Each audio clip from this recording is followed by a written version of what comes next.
forza del mondo del lavoro.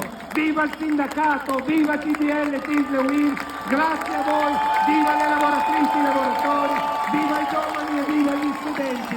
La vostra lotta è la nostra lotta e insieme, lavoratori e studenti, cambieremo questo Paese. Grazie.